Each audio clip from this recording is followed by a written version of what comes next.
दर्शक बंधु पार्वण सब आसवाक जाऊँगी से देखिए आज सुना और रूपार मूल्य में बड़ परिवर्तन आसी आपण मैंने जब सुना और रूपा किणापी चाहूँगी किणापी योजना कर जाणी नियंतु आज बजार में सुना और रूपार सठिक मूल्यटी केते रही।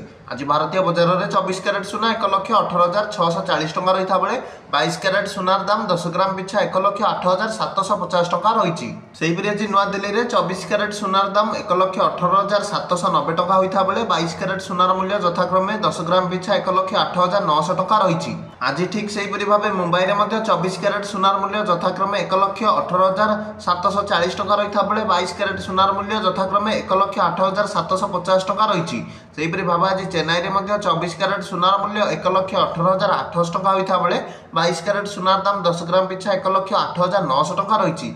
ठीक सेहीपरि भाव आज कलिकतार 24 क्यारेट सुना 10 ग्राम पिछा 1,18,640 टଙ୍କା होता बेले 22 क्यारेट सुनार दाम 10 ग्राम पिछा 1,08,750 टଙ୍କା रही। अन्यपटे आज रूपा मूल्य किलो पिछा 1,51,000 टଙ୍କା होती। यह आज बजार में सुना और रूपार सठिक मूल्य। ये वीडियो माध्यम आज सुना और रूपार सठिक मूल्य केते अच्छी जानीपारे। आगू यहीपरि सठिक दर सबुदिन जानापी वीडियो टी लाइक करने चैनल टी सब्सक्राइब कर दिंतु।